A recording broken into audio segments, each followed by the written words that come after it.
Coming up on Pet Heroes. A woman is rescued by police service dogs not once, but twice. And when a young boy wanders off into the woods, it's up to 2 puppies to keep him safe.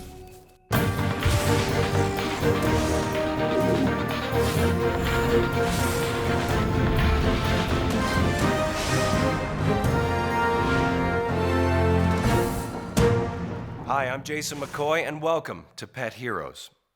A child wandering away from home and becoming lost in the woods, alone, facing frigid temperatures, is a frightening concept. In these desperate situations, dogs can often be the difference between life and death. But what roles do canines play that make them so vital to these lost youngsters' survival? Doug Hawks has been a member of the RCMP since 1989. He's worked with dogs for over 20 years as both a handler working in the field and as a trainer at the Police Dog Training Center in Innisfail. It was during his time as a dog handler that Doug was first introduced to a very special partner, Corey. I first met Corey in 1999. He was such a smart dog. He picked up on things so quickly. He was just a great dog, great companion, and always had my back. Together, Corey and Doug work on everything from detecting contraband and explosives, criminal pursuit, and assisting in the search and rescue of missing persons.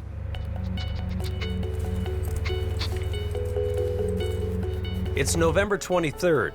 Doug and Corey are working the evening shift when a call comes in. Eileen Simpson, an elderly woman, has gone missing. The Mountie police got a call that a lady with dementia had wandered away from a nursing home in Innisfail, and they couldn't find her.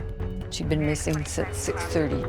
Go ahead for 3, I could do 3. They had no idea where she had gone. She was having some disorientation, possibly dementia. In this instance, you're looking at an elderly lady who may be not that strong, and you're working against time. It was quite cool, quite rainy.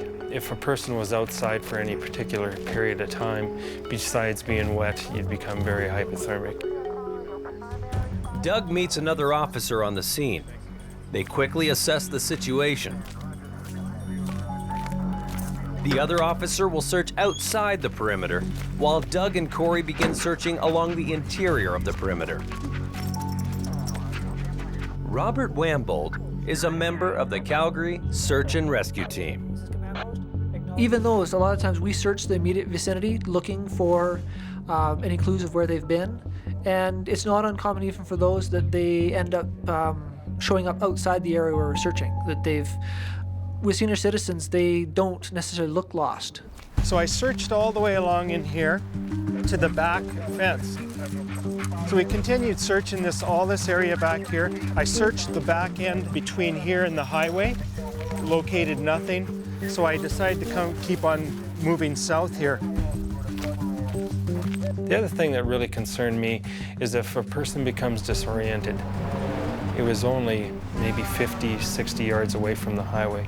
My concern was if she walked out onto the highway, possibly wearing dark clothing at all, nobody would have a chance to stop to see her. The dog is using the air, the wind. His head is up off the ground. He's air scenting, trying to pick up human scent. This is where my dog really started alerting and started moving ahead of me. And I knew that he was onto something at that time. We always follow our dog and listen to what our dog's telling us. So I just follow along behind the dog, and the dog took off ahead of me.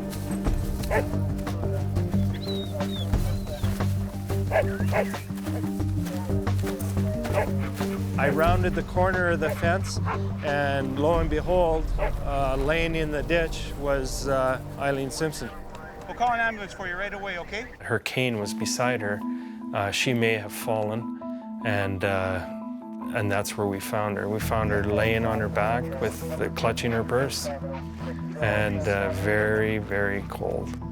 With her core temperature dangerously low, Eileen is transported by ambulance to hospital in nearby Red Deer, where she is treated for hypothermia. without Corey, without a dog, I believe she probably may have perished. By leading Sergeant Hawks to Eileen's location in time, Corey was able to save her life. But amazingly, this isn't the first time the RCMP have come to Eileen's rescue. Not long after Eileen's recovery, she receives a visit from Audrey Redmond. She was suffering with dementia, so we showed her a picture of her where she'd been found the first time and a picture of Dale. She said, "Oh, there's my dog." She just had never, ever forgotten him. Audrey's father, renowned RCMP officer John Nicholson Cossey, better known as Jack, was doing groundbreaking police work in the 1930s with the help of a very special dog. Dale, often considered the very first RCMP police dog, was instrumental in finding Eileen 69 years earlier. In 1935, Sergeant Jack Cossey, a criminal investigator with the Royal Canadian Mounted Police out of Calgary, Alberta, is the first member of the force to utilize dogs to assist in his police work. Dale is Jack's first working dog. And it doesn't take him long to prove himself. It's just after noon on the 17th of August, 1935. 2.5-year-old Eileen Simpson wanders away from her parents' farm near the tiny hamlet of Carstairs, Alberta, 70 kilometers north of Calgary. A missing child is a very serious incident. The child does not have complete understanding, especially a young child under 6, does not necessarily have a complete understanding that they are lost. So, and they don't necessarily recognize the area they're in, so that they're going to have a tendency to continue wandering or get further lost because they're trying to find their way back to where they were.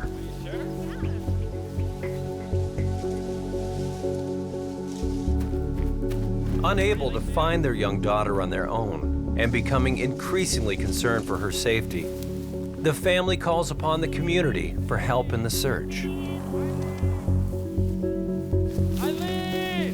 As daylight fades and the temperature drops, the situation grows more desperate for the Simpsons and their 2.5-year-old Eileen. This was nightfall. Well, this was about 11 o'clock at night, and they still hadn't any sign of her at all. Coming up, tensions mount as the search party finds no trace of Eileen.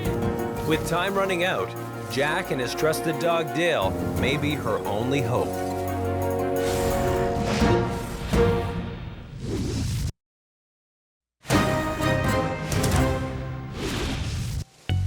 Two-year-old Eileen Simpson has wandered away from her family farm and become lost. When her parents and neighbors find no signs of her, they decide to call the RCMP. And Dad got a call at night that a little girl had been lost from a farm just out of Carstairs. And so they thought possibly he and the dog might be some help. After working a full shift, Jack and Dale drive 200 kilometers northeast to Carstairs, hoping to help find Eileen Simpson. Having traveled through the night, Jack and Dale finally arrive at the Simpson farm at dawn on August 18th. By that time, 200 people had gone through the fields and had no luck. And it was raining, and it rained all night long, and they'd almost given up hope because the little girl was only wearing a light cotton dress. And I don't even know if she had shoes and socks on, but they'd really lost hope.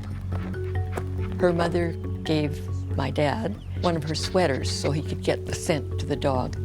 Wendy McClellan, a doctor of veterinary medicine, offers her unique perspective on animal behavior. When it comes to sense of smell, humans have 5 million olfactory receptors.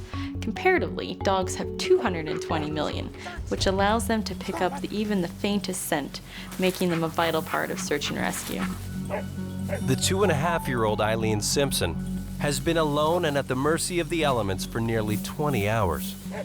And after nearly 2 hours of searching, Jack and Dale are still no closer to finding her.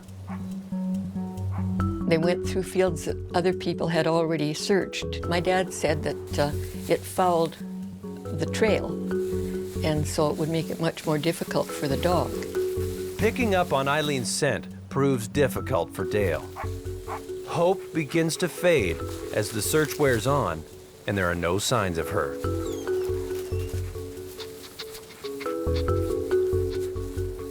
And then they went into a field that was brush and then tall grain. And Dale just took off. Dale discovers Eileen hypothermic but alive, nearly a day after wandering away from the family farm. She's found in a small gully, sheltered from the elements, which likely helped keep her alive throughout the night. Hi, how are you, honey? It was the first time Dale had found a lost child, and my dad wrapped her in his jacket, took her back to the farmhouse. Eileen's parents work quickly to warm her core temperature, and in no time, she's up and walking around. Search and rescue dogs like Dale are trained to substitute a human scent, like Eileen's, for what they would normally hunt as prey. This allows them to lead an officer directly to the location of the missing person. By the time Dad left an hour or so later, Eileen was awake and cheerful, and her life had been saved. After the rescue, Jack Cossey receives a letter from Eileen's father. Dear sir, I would like very much to get a picture of that dog of yours that found Eileen 2 weeks ago. And if you have not got a picture of the dog, we would not mind paying to have one, as that dog saved Eileen's life. She came out all right, never had as much as a cold. Sincerely yours, R.J. Simpson. But my dad did have one, and Eileen kept that picture with her all her life. The first rescue of Eileen Simpson plays a major role in convincing RCMP brass to establish a full-time canine branch. And in 1938, Jack Cossey is put in charge of the first RCMP police dog training school. And he was Dale's handler until Dale's heart started to give out, and he retired to our house, and he lived with us until he died. Dale was 9 years old when he died. It's just beyond belief that, let alone one person is found by a police dog twice in one lifetime. But our first police service dog team, Sergeant Causey, and police service dog Dale, finding her, you know, there's my little niche or little mark in history, I guess. In 2007, Audrey Redman attends a ceremony to honor her father, Sergeant Jack Causey, and his partner, Dale, at the RCMP Police Dog Training Center in Innisfail. Also there is the twice-saved Eileen Simpson. If it wasn't for Jack Causey, we would not be here today discussing the things that we're discussing. He's our forefather. My dad felt that the policemen had to be as well trained as the dog if they were to work well together and get all the potential from the dog that they needed. So that was how the Mounted Police started, with dogs. The RCMP Police Dog Program continues to rack up countless arrests and save scores of people, though only one twice in her lifetime. Eileen was a busy girl, but they saved her life twice, which was pretty important. Today, the RCMP have over 150 dog teams across Canada, largely due to Jack Cossey's pioneering work with Dale in the 1930s. Oh, I think Dale was a hero. He did so many wonderful things. In my eyes, Corey's a hero. You know, he's my partner, and yeah, he's definitely a hero.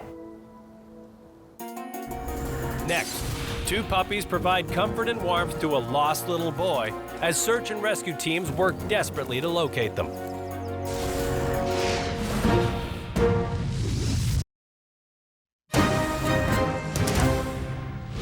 Eileen Simpson was incredibly lucky to be saved not once, but twice over the course of her life, and played a small role in making canine officers a vital part of the RCMP.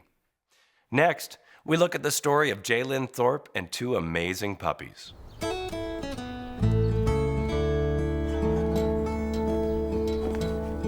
Catherine Elliott has spent the last 4 years raising her grandson Jay Lynn in Halifax County. He's mischievous at times, but he's very well behaved child at times. I love him to death, and he's outside. I'm constantly checking him to see where he's at. Dipstick is Jay Lynn's dog. His other puppy, Bootsy, is sadly no longer with the family. Dipstick is probably mixed with ham and beagle, I think. And Bootsy, I don't know what she was mixed with, but she was the prettiest one of them. Kind of cream colored puppy. On December 5th, 2008, 3-year-old Jay Lynn is being looked after by a babysitter. When she goes to check on the baby, she makes sure to take Jay Lynn with her. But Jay Lynn has other ideas. He has slipped out of the house up there through the doggy door. Neighbors glimpse him playing in the yard with Dipstick and Bootsy along with the babysitter's dogs. But within moments, Jay Lynn disappears into the woods surrounding the property.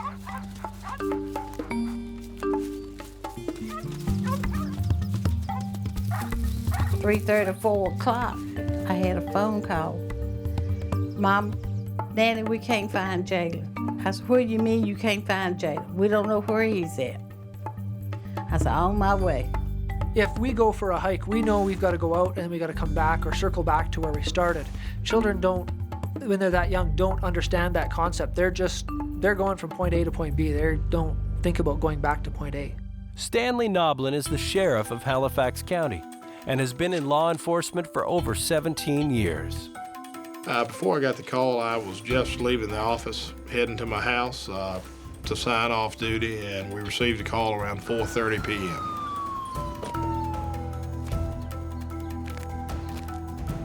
Sheriff Noblin arrives on the scene to find Catherine Elliott and Jay Lynn's babysitter distraught and on the verge of panic. After interviewing the babysitter and several of the family members, we figured that Jalen had just walked off.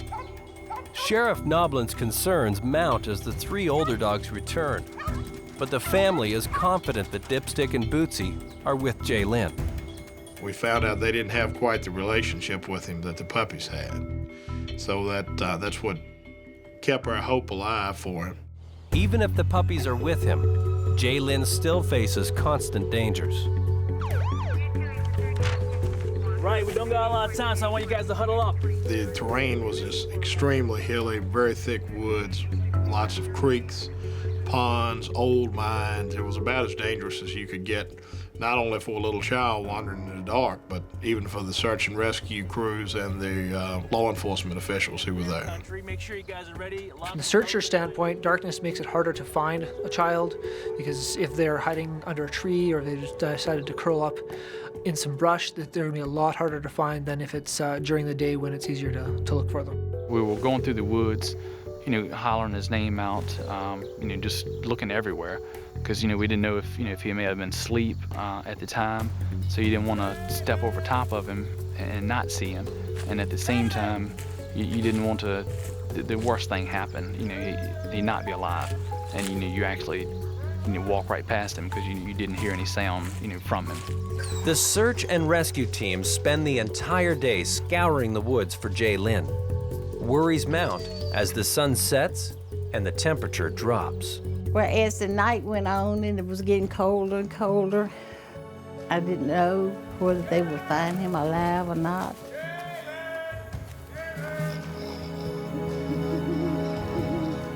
Dogs, and especially puppies, like to huddle together when they sleep, mostly for warmth, but also for security. So when Jalen and the puppies are stranded in the woods, it's natural for the puppies to huddle around him. As day breaks, tensions run high, and no signs of Jay Lynn have been found.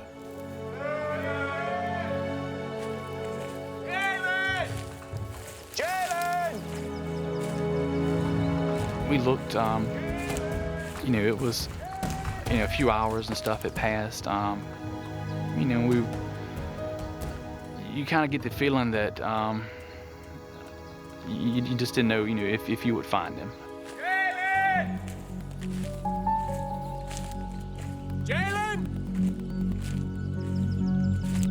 I was hollering his name, and I heard, something holler. And I just took off running, towards that sound, and I kept hollering for him to holler back at me, so I could just follow the sound, to him.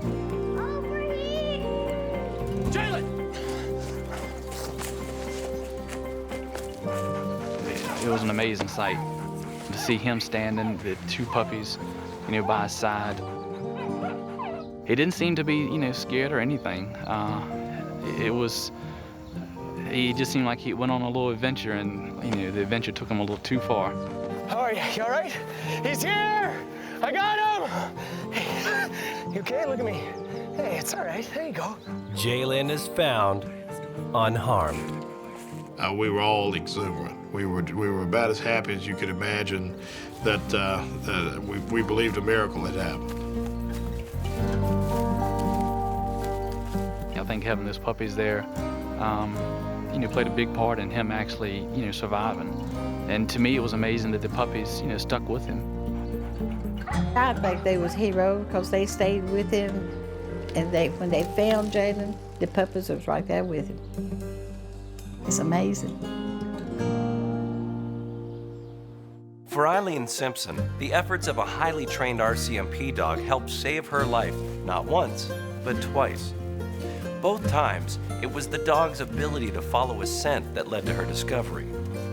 In the case of Jalen, his two puppies, Bootsy and Dipstick, helped keep him warm throughout the night by huddling together on either side of him while search and rescue teams worked desperately to locate them.